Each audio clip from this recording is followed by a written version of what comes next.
Pendant plus de 7 décennies, Alice et Ellen Kessler ont incarné l'élégance, la précision et la magie des arts du spectacle européen. Nées en 1936, les deux sœurs jumelles ont grandi dans une Allemagne en reconstruction, où le monde du divertissement offrait non seulement un refuge, mais aussi une promesse d'avenir. Très tôt, leur symétrie parfaite, leur discipline exigeante et leur capacité à s'émouvoir comme un seul corps en ont fait des figures incontournables de la scène artistique. Leurs performances, d'abord modestes, ont rapidement conquis le public, jusqu'à devenir des références sur les plateaux de télévision en Allemagne, en Italie et en France. Au fil du temps, leur surnom, les jumelles les plus célèbres d'Europe, n'était pas exagéré. Elles n'étaient jamais séparées, ni dans la vie privée, ni dans la carrière. Là où l'une apparaissait, l'autre était toujours à ses côtés. Leur duo n'était pas simplement un choix professionnel, mais un mode d'existence, une identité qui s'étendait de moi koan kakwa doa. Kong gia din rieng, kong chong, kong kon kai, ho tu sei chomint mot de gyoen ho. Mot vong tron kepkin noichi ko haichiem.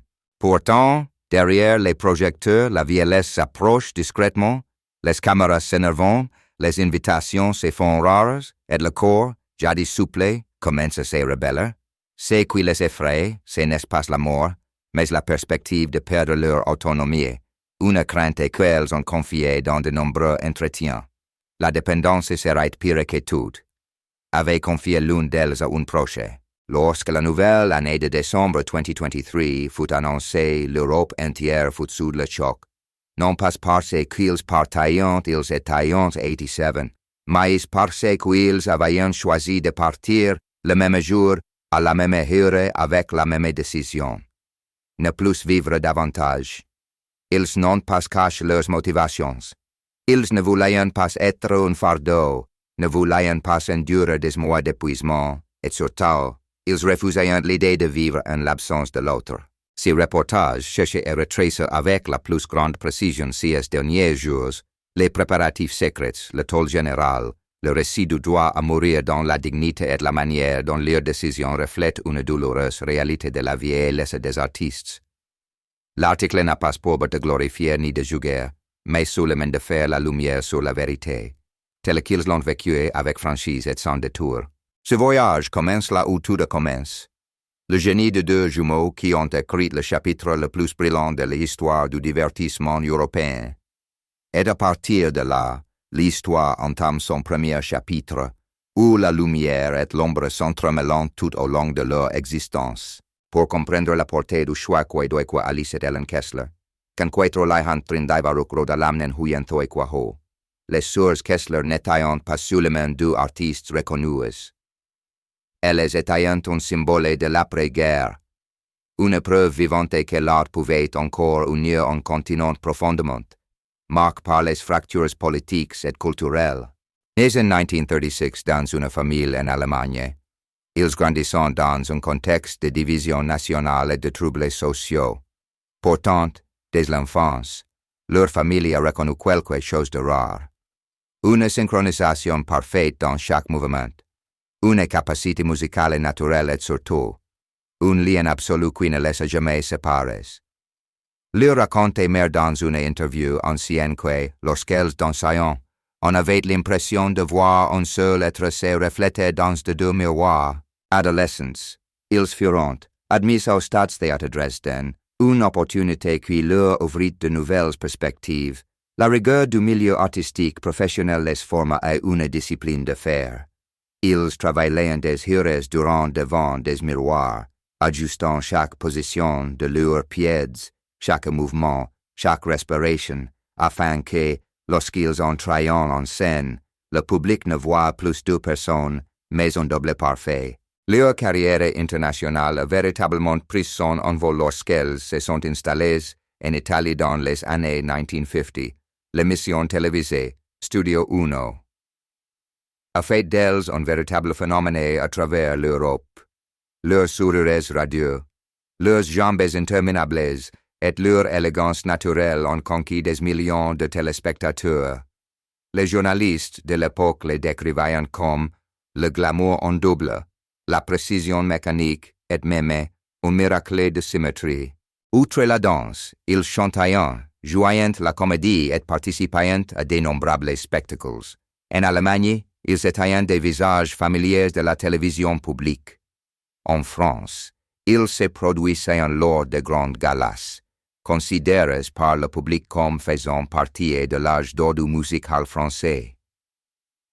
En Italie, ils sont devenus des icônes de la culture populaire, apparaissant en couverture de magazines et dans des publicités. Malgré la célébrité qui les entourait, ils n'ont jamais perdu leur discipline. Leurs collaborateurs dissaillant, ils répétant sans cesser, ils recherchent toujours la perfection. C'est ce sérieux qui a permis à leur carrière de durer plus longtemps que celle de nombre de leurs contemporains. Il est important de noter que, tout au long de leur parcours, elles n'ont jamais mené de vie séparées.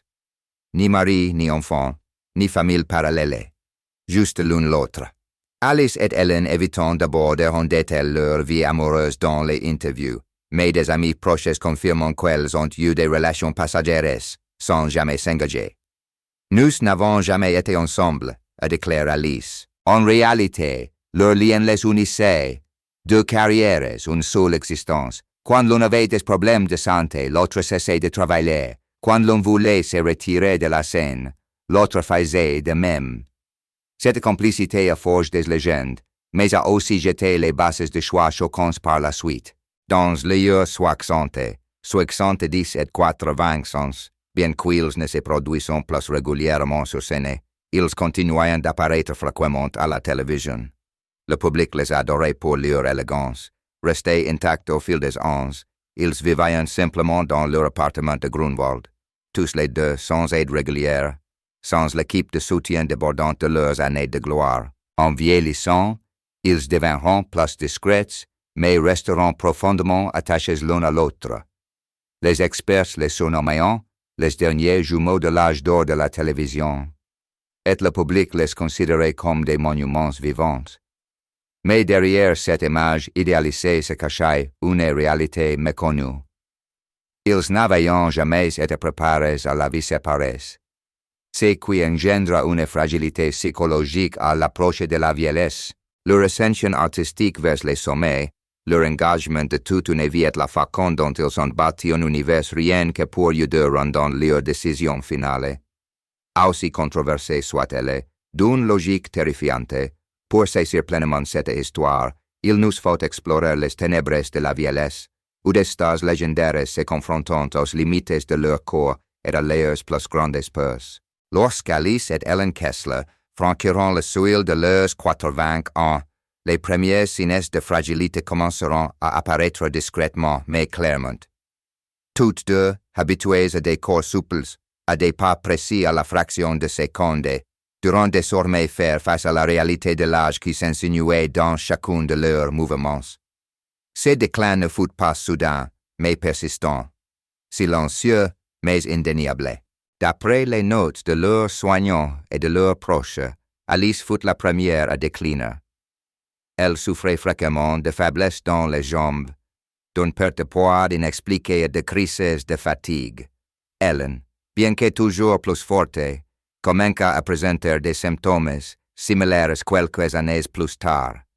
Les médecins leur recommanderont l'utilisation de déambulateurs par sécurité, mais toutes deux refuseront. Nous sommes trop conscientes de la douleur que nous endurons. Nous ne pouvons rien faire d'autre que nous sentir fatigués, disaient-elles, et qu'elles craignent le plus, ce n'est pas la douleur, mais la perte d'autonomie. Pour elles, dépendre des autres signifie se perdre elles-mêmes. Ces deux femmes, qui ont passé plus de 60 ans se contrôlent chacun de leurs gestes, chacune de leurs répliques, chaque instant en public, risquant désormais de ne plus pouvoir gérer leur quotidien. Leurs amis racontent que leur changement d'état d'esprit a commencé par de petits accidents. Un jour, Alice glisse dans la salle de bain. Sans se blesser gravement, elle a eu très peur. Après cette chute, elle est devenue plus anxieuse, sortait moins et parlait souvent de la peur de devenir un fardeau. Ellen continuait de la rassurer, mais elles savaient aussi que le temps jouait contre elles. Leur quotidien devint monotone. Leurs séances d'entraînement devant le miroir, une habitude qu'ils avaient conservée pendant des décennies, se réduisiront peu à peu et disparuront. Ils n'avaient plus l'énergie de participer à des émissions de télévision et ne souhaitaient pas non plus paraître négligés. Jusqu'à la fin de leur vie, ils s'efforceront de préserver l'image parfaite des jumeaux Kessler dans le cœur du public. Étonnamment, ils n'ont jamais eu recours à des maisons de retraite ni à des soins professionnels. Ceux qui leur proposaient de l'aide recevaient invariablement la même réponse. Nous ne pouvons rien faire pour vous. Les jumeaux, sans enfants, seraient un peu de contact avec leurs proches. Savaient que si leur santé se détériorait, ils seraient bientôt placés sous surveillance constante. C'est qu'ils redoutaient le plus. L'anxiété s'est accentuée lors de la pandémie de 2020-2021. Les restrictions de contact social les ont contraints à vivre quasiment isolés dans leur appartement de Grunwald. Leur santé mentale est déjà fragilisée et a été mise à rude épreuve. Ils ont commencé à parler davantage d'avenir incertain, du bon moment pour partir, du droit à la dignité. Mot n'angoisse ban d'inquiète l'eau. Elles n'avaient pas peur de mourir. Elles avaient peur de ne plus pouvoir vivre comme elles l'ont toujours fait. Entre 85 et 87 ans, leur corps a commencé à les trahir, douleurs articulaires, essoufflement à l'effort, fatigue inexpliquée. Les médecins leur ont proposé des thérapies de longue durée, des médecines complémentaires ou de la rééducation. Mais tous deux ont refusé. Ils ne voulaient pas vivre à moitié, ni prolonger leur existence alors qu'ils ne pouvaient plus maintenir la qualité de vie qu'ils jugeaient nécessaire. Qu'est-ce qui les rend si redoutables? C'est l'unité absolue qui règne entre les deux. Si l'une faiblit, l'autre le ressent immédiatement et s'effondre. Quand Alice commence à avoir du mal à marcher, le moral d'elle en chute. Quand Ellen souffre d'insomnie à cause de son mal de dos, Alice reste éveillée à ses côtés. Elle vivant selon un schéma mental particulier. La douleur de l'une devient instantanément celle de l'autre. Ainsi, le handicap n'est plus une affaire personnelle, mais une menace partagée. L'un tombe malade, les deux s'effondrent. L'un est impuissant, les deux ont peur, l'un ne peut plus prendre soin de lui-même, les deux perdent leur liberté. En vieillissant, ils se sont convaincus que la vie n'avait de valeur que tant qu'ils avaient le pouvoir de la contrôler. Lorsque cela n'a plus été possible, ils ont perçu le fait de prolonger le temps comme une cruauté. C'est dans ce contexte la peur de la dépendance, le déclin irréversible et le lien d'attachement indissoluble, que la décision d'euthanasier commence à se dessiner dans leur esprit, non pas sur un coup de tête, mais après des mois de réflexion, de mûrement réfléchi et d'acceptation. Des premiers signes de déclin à la pleine conscience de la vieillesse. Si ce chapitre marque le point de rencontre entre la gloire déclinante et l'obscurité grandissante du corps. Une fois ces stades franchis, chaque choix prend la dimension implacable d'une paire de jumeaux inséparables. Alors que leur santé diminuait et que la peur de la dépendance s'installait, Alice et Ellen Kessler commenceront à envisager que beaucoup de gens n'osent même pas formuler. Leur réflexion sur la fin de vie ne fut ni impulsive ni dramatique. Elle s'installe progressivement, presque méthodiquement, nous un processus logique, face à une réalité qu'elles ne pouvaient plus ignorer. Alors que de nombreux artistes plaçaient s'accrochant à la célébrité ou espérant une période de répit, les sœurs Kessler ont abordé la question avec une sobriété inhabituelle. Leurs amis racontent qu'elles avaient l'habitude de se parler tous les soirs, et qu'en 2021 le sujet et si nous ne pouvions plus prendre soin de nous, est revenu plus fréquemment. Ce n'était ni des lamentations, ni du désespoir, mais une analyse pragmatique, fidèle à leur nature discipline. Les premières décisions écrites, un choix mûri, jamais précipité. L'un des premiers signes de préparation est lorsqu'ils commencent à rédiger des notes privées, notamment sur leurs sujets de fin de vie, si qu'ils autorisent leurs médecins à faire, surtout si qu'ils refusent catégoriquement. Selon un ami proche, Ellen a un jour étalé une fine feuille de papier sur la table et a déclaré: Nous n'avons rien à faire. Si nous ne le faisons pas, nous déciderons de quitter notre logement. Les premières consignes étaient simples. Pas de réanimation en cas d'arrêt cardiaque, pas d'oxygène, pas d'intervention artificielle pour prolonger la vie. Mais peu à peu, elles se sont transformées en un plan complet. Consultations juridiques et médicales, un cadre légal précis.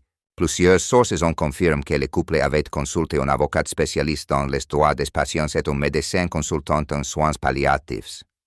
Bien que la plupart des documents relatifs à cette procédure soient confidentiels, ces affirmations laissent penser qu'ils n'ont pas agi sur un coup de tête. Ils pourraient comprendre les implications légales, les limites du système, et ce que la loi leur permettait réellement.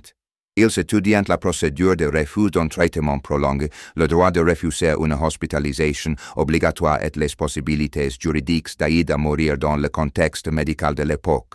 Cette prudence ne découle pas de la crainte des poursuites judiciaires, mais de la nécessité de veiller à ce que leur décision finale ne pénalise personne, y compris l'équipe médicale.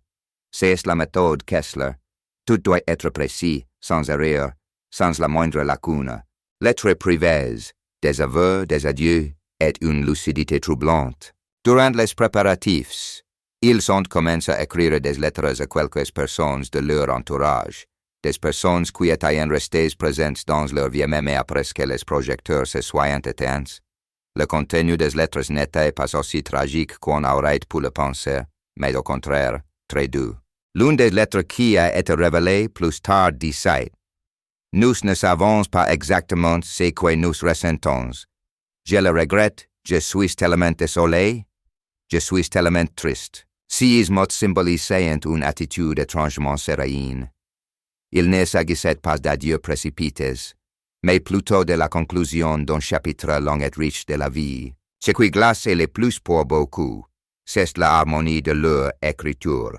Ils écrivaient de la même façon, utilisant presque les mêmes mots, comme s'ils répétaient ensemble depuis 70 ans, à l'image d'une chorégraphie parfaitement synchronisée.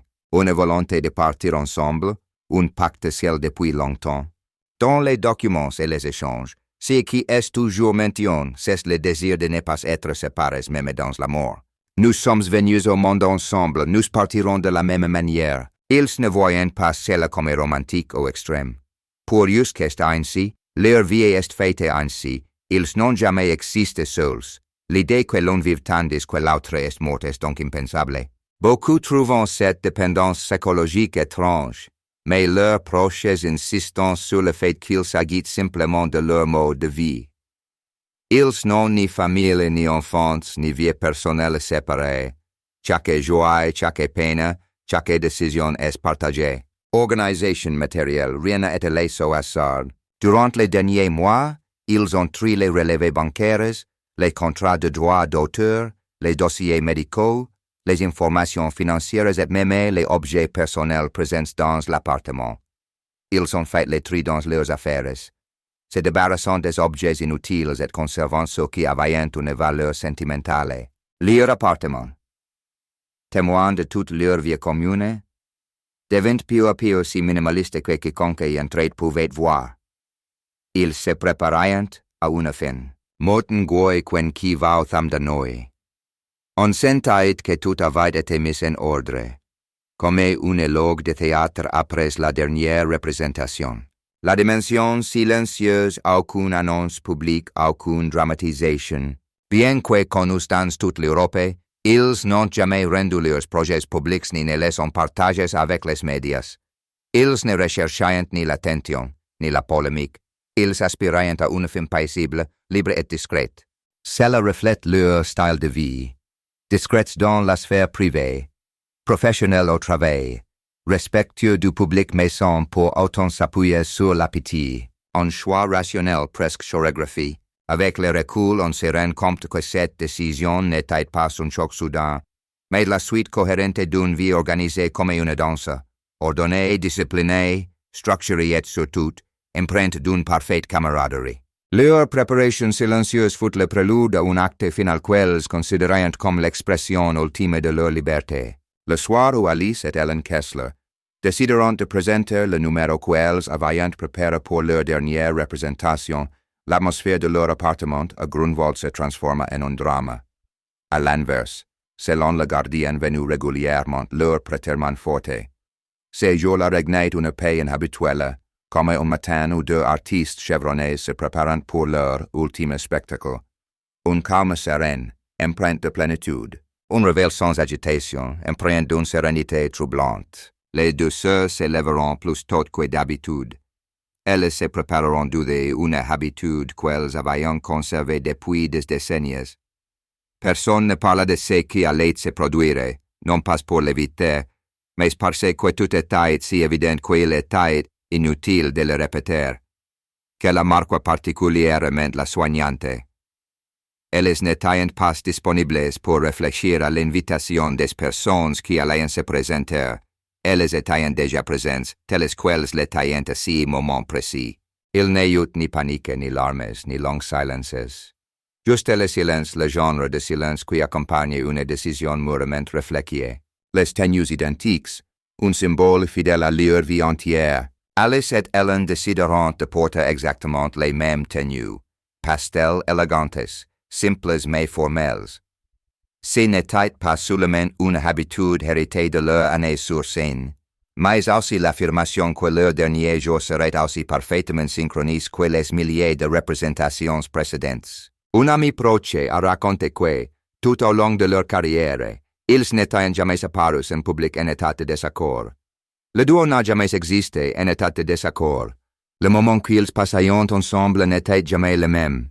Une conversation longue, douce, presque intime. Avant ce moment fatidique, ils resteront assis ensemble pendant plus d'une heure. Nul ne connaît les détails de leur conversation, mais le gardien percute de faibles rires et quelques chuchotements.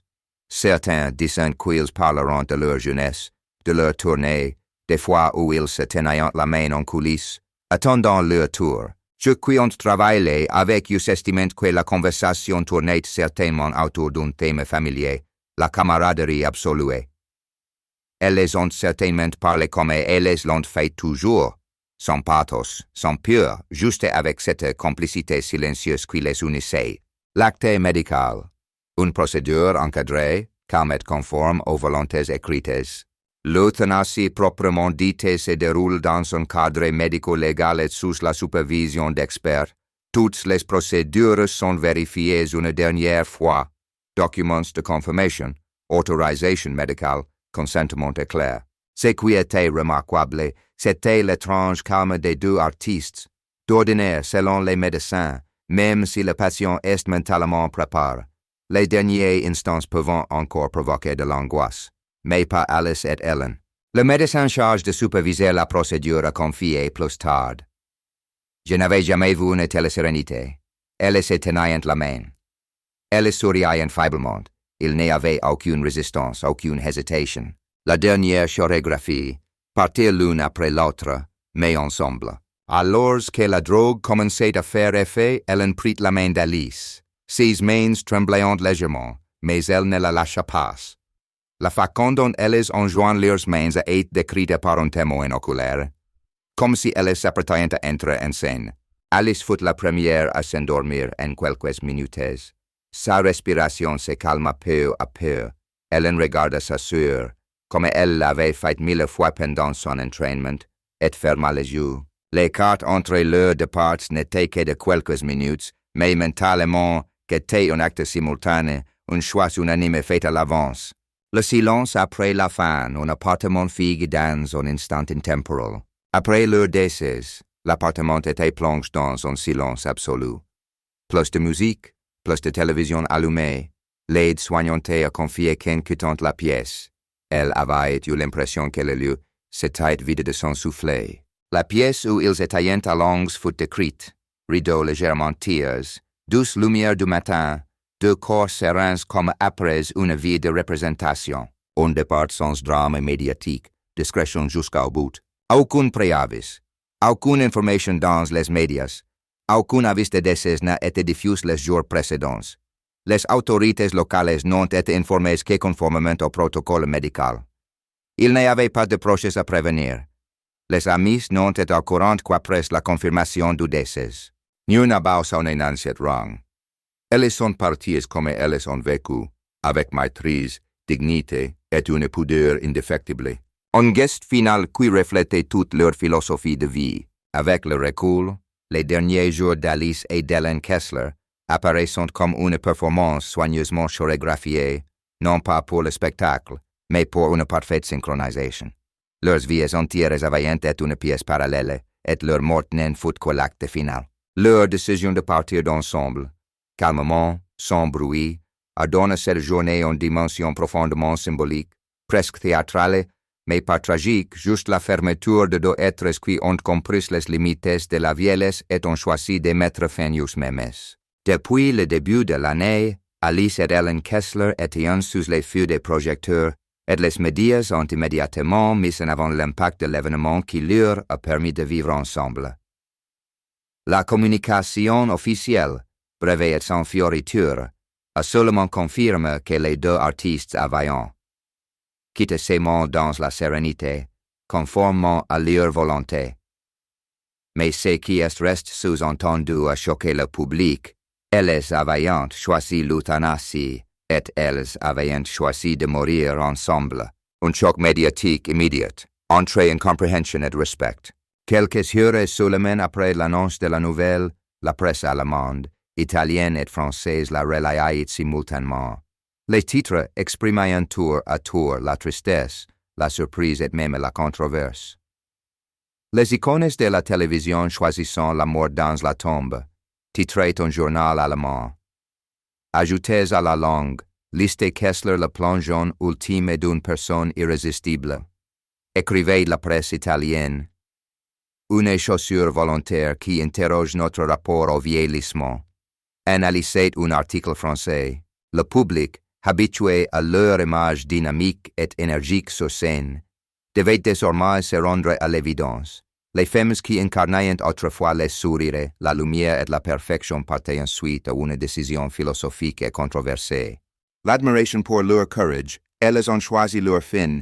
Un grand nombre de spectateurs et d'artistes lui ont rendu hommage. Beaucoup ont salué son courage, signe d'une rare bravoure dans une société encore réticente à parler de la mort. Un chroniqueur culturel explique. Elles ont maîtrisé leur carrière comme une chorégraphie. Leur dernière décision s'inscrit dans cette même logique. Partir sans subir, sans dépendre, sans renoncer à leur identité. Des téléspectateurs âgés ont adressé des lettres aux chaînes de télévision pour leur témoigner leur sympathie. Ils ont expliqué que le décès des jumeaux Kessler faisait écho aux craintes partagées par de nombreuses personnes âgées. La peur de devenir un fardeau, la peur d'être oubliées, la peur de vivre leurs dernières années dans un déclin irréversible, la stupeur et l'inconfort. Pourquoi n'ont-elles pas demandé de l'aide? En revanche, beaucoup réagissant avec choc et tristesse. Nombreux sont ceux qui se demandent à quel point sont-ils seuls? Y a-t-il quelqu'un d'assez proche pour les arrêter? Ont-ils d'autres solutions? Mot fou nous duc vietrenmang chahoi. Elles ont illuminé notre enfance. Savoir qu'elles sont parties ainsi me brise le cœur. Je me demande si la société n'aurait pas dû les entourer davantage. Ces questions posées simultanément reflètent non seulement la douleur ressentie à leur égard, mais aussi l'impuissance de la société face à la vérité sur la vieillesse, un domaine où la capacité d'intervention de la communauté est parfois très limitée. Un débat éthique en flamme, le droit de mourir dans la dignité. Leur décision immédiatement déclenche un débat qui a profondément divise l'Europe. Les êtres humains ont-ils un droit absolu de choisir la mort? Les experts en éthique médicale se sont exprimés. Certains y voyant un acte d'autonomie admirable. D'autres dénonçant une romantisation dangereuse de l'euthanasie. Plusieurs organisations de santé mentale s'interrogent sur l'absence de soutien psychologique intensif. Mot jau suvedau dux in Heute Berlin Neuthang. La question n'est pas de savoir si elles avaient le droit, mais pourquoi deux femmes si admirées ont ressenti qu'il ne restait plus aucune alternative acceptable. Le monde artistique réagit. un mélange de tristesse et de compréhension. De nombreux anciens collègues, danseurs, metteurs en scène et présentateurs tels ayant travaillé avec eux en partagent leurs impressions. L'un d'eux qui a collaboré à l'émission Studio Uno en italien a déclaré « Les Kessler étaient des professionnels hors pair. S'il s'agit de prendre une décision, qu'est-ce bien celle de la réflexion, comme pour tout le parcours, sans improvisation. » Une chanteuse française qui s'est produite avec elles dans les années 1970 a déclaré qu'elle n'était pas surprise. Elles étaient fusionnelles. La vie sans elles était tout simplement inconcevable. Les critiques, une décision qui dérange le rapport traditionnel à la famille. De nombreux critiques ont avancé que vivre sans famille, sans enfants, sans conjointe, les rendait trop vulnérables à la solitude à un âge avancé. Ces opinions, parfois empruntés de jugement, reflétant une réalité répandue, la société perçoit souvent la vieillesse à travers le prisme de la famille traditionnelle, alors que les jumelles Kessler incarnent un modèle radicalement différent. Maintenant, ça hoc fantique. Elles ont construit une vie à deux en dehors des structures familiales habituelles. Mais cette liberté a aussi un prix, l'absence d'un réseau affectif plus large lorsque la fragilité s'installe. La dimension symbolique, la fin d'une époque, leur disparition a non seulement entraîné la perte de deux artistes, mais a également mis fin à une ère de la télévision populaire fondée sur la sophistication, la synchronicité et la pureté artistique. Quelque chose que les jeunes générations ne peuvent plus apprécier qu'à travers des vidéos d'archives. De nombreux articles ont intitulé leur, mort, la fin du classicisme télévisuel européen. Cela montre que le public ne pleure pas seulement les personnes disparues, mais aussi l'époque qu'elles représentaient. Un héritage réinterroge à travers leur mort. Après leur mort, de nombreux critiques ont commencé à reconsidérer leur carrière sous un nouvel angle. La perfection qu'ils affichaient sur scène était peut-être aussi un fardeau qui les empêchait d'accepter leur propre vulnérabilité. Nous motu yengia fantiching thuat non set. Tout est leur vie fout une quête de symétrie. Leur décision de mourir ensemble est l'expression extrême de cette symétrie. La mort d'Alice Ellen Kessler a bouleversé le public. Mais a aussi incité le monde de l'art à se pencher sur un héritage qui a marqué une partie de la culture populaire européenne pendant plus d'un demi-siècle. Pour saisir pleinement leur influence, il faut remonter à une époque où la télévision en était à ses balbutiements, où le théâtre était au cœur du divertissement et où les icônes naissaient non pas des réseaux sociaux, mais du talent, de la discipline et d'une détermination sans faille. Un style unique, la précision comme signature. Contrairement à leurs contemporains, qui misent souvent sur leur personnalité, les jumeaux Kessler ont bâti leur carrière sur une synchronisation absolue. Leur précision se manifeste non seulement dans leurs mouvements de danse, mais aussi dans la façon dont ils contrôlent leurs yeux, leurs sourires et le moindre de leurs gestes. Un chorégraphe italien a dit un jour, les Kessler n'étaient pas deux danseuses, elles étaient un instrument parfait. Cette unité est ce qui fait d'un marque, un exploit qu'aucun autre duo d'artistes, jumeaux n'a su reproduire, ils se produisent comme s'ils ne faisaient un coin, comme s'ils ne faisaient un coin. Qu'est-ce qui fait d'eux un phénomène sur la scène du musical, où la perfection visuelle est essentielle pour conquérir le public. Des icônes de télévision, une présence incontournable des années 50 aux années 80, leur succès ne se limitait pas à un seul pays. En Allemagne, ils sont incontournables dans le paysage culturel. En Italie, ils sont présents chaque semaine sur la RAI, notamment dans l'émission Studio Uno, où des millions de familles les considèrent comme un modèle de beauté et d'élégance. En France, ils participent à de nombreuses émissions de variétés prestigieuses, où leur élégance s'accorde parfaitement avec le style du musical français. Leur carrière internationale témoigne d'une époque où les artistes devaient être de véritables touche-à-tout. Ils chantaient, dansaient, jouaient la comédie, animaient des émissions et faisaient tout avec un professionnalisme quasi irréprochable. Une journaliste culturelle de Paris écrit un jour, « Elles étaient les ambassadrices d'un art devenu rare, l'art de la présence totale, une influence discrète mais profonde sur plusieurs générations d'artistes. » Bien que les jumeaux Kessler n'aient pas formé directement la génération suivante, leur style a inspiré de nombreux jeunes artistes, notamment dans les domaines de la danse, des performances télévisuelles et du chant. Ils ont prouvé que la synchronisation est une part entière, et non un simple artifice scénique. De nombreux groupes d'artistes jumeaux européens les ont pris pour modèles, mais aucun n'a atteint leur niveau de raffinement et de discipline de fer. Une célèbre danseuse des années 1990 à partage.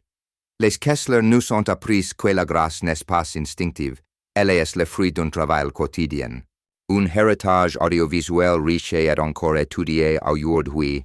Leurs vastes archives vidéo allant des spectacles en direct aux émissions de télévision en passant par les interviews sont aujourd'hui largement analysées par les universitaires, les chercheurs et les étudiants en art. Non seulement parce qu'ils sont célèbres, mais aussi parce qu'ils représentent une époque où la performance était bien plus exigeante qu'aujourd'hui. Dans les écoles de danse en Allemagne et en Italie, de nombreux cours d'histoire du spectacle utilisent encore des vidéos des sœurs pour illustrer le standard de la symétrie dynamique. Un terme inventé par les experts pour décrire la synchronisation, parfaite lorsque les corps se déplacent par paires. Une empreinte dans la mémoire collective, la nostalgie d'une ère révolue. À la mort des deux sœurs, de nombreux articles appelant leur morte. La disparition des dernières représentantes d'une époque où l'art se vivait pleinement. Ce n'est pas un hasard si l'on se souvient d'eux avec regret. Leur époque, avec ses lumières dorées, la télévision en direct et des millions de téléspectateurs rivés sur un seul écran dans leur salon, est révolue. La nouvelle génération a grandi dans un monde du divertissement, fragmenté où les icônes apparaissent et disparaissent en quelques mois. Les jumeaux Kessler appartenaient à une époque où la réputation se construisait lentement. Sûrement c'est maintenant grâce à un dévouement sans faille que cette particularité qui confère à leur héritage une telle importance. Une question soulevée par leur morte, leur héritage peut-il être séparé de leur décision finale? La controverse entourant leur choix d'euthanasie a mené beaucoup de gens à se demander. Leur héritage artistique doit-il être dissocié de leur décision de fin de vie? Une critique culturelle allemande répondit, leur dernier geste ne doit pas occulter 71 de contributions. Mais il en fait désormais partie, car il reflète leur cohérence, vivre et mourir en parfaite symétrie. Certains pensent que leur mort simultanée restera à jamais associée à leur image, comme un chapitre final soudain mais aussi indissociable de l'essence de leur vie, ne jamais se quitter.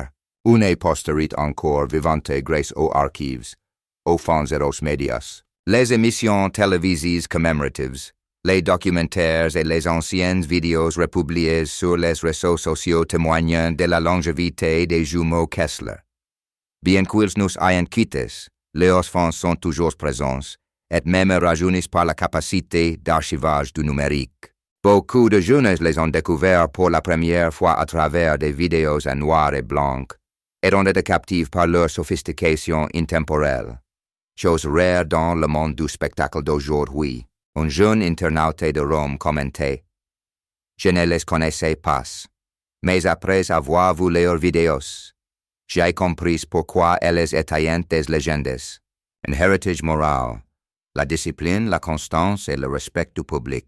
Outre leur talent, ce qui les rend mémorables, c'est leur éthique professionnelle. Ils sont toujours ponctuels, respectueux et ne se prennent jamais pour des stars au-dessus de leurs collègues. Ils placent le public au centre de leurs préoccupations et font preuve d'un respect absolu. Mortma citoyen hinkiku noi. Elles ne se sont jamais comportées comme des divas. Elles ont gardé la même élégance humaine sur scène qu'en dehors.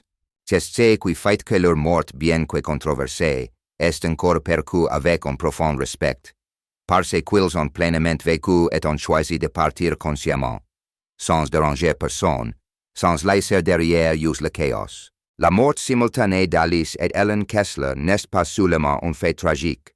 Elle apparaît, à la lumière de leur parcours, comme l'aboutissement logique d'une existence fusionnelle menée sans discontinuité depuis l'enfance.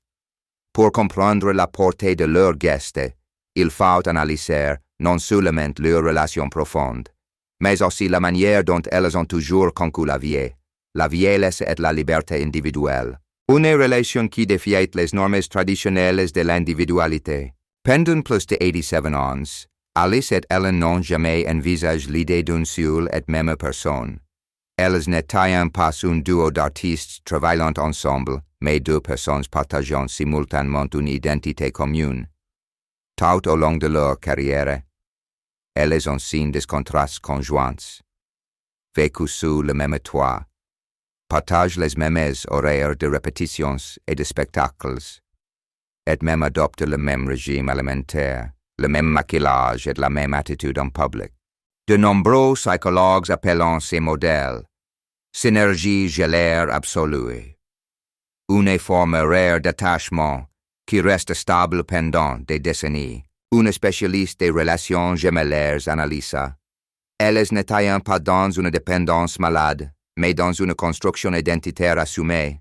Leur duo n'était pas une contrainte, qu'était leur force. L'impossibilité psychologique d'imaginer un avenir séparé. Avec l'âge, ils ont tous deux commencé à parler davantage de la peur que l'un d'eux parte le premier. Ces scénarios, pourtant courants à leur âge, dépassaient leur entendement. Une amie proche confia.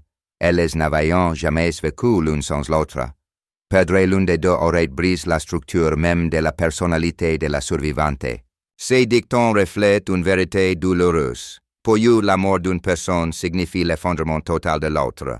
Leur choix de partir ensemble n'est donc pas une mise en scène, mais le reflet fidèle du modèle de vie gemellaire qu'ils ont maintenu tout au long de leur existence. Le refus de la survie partielle, la moitié de nous ne peut pas continuer. Ils ont déclaré un jour lors d'une interview, alors qu'ils étaient d'âge mûr.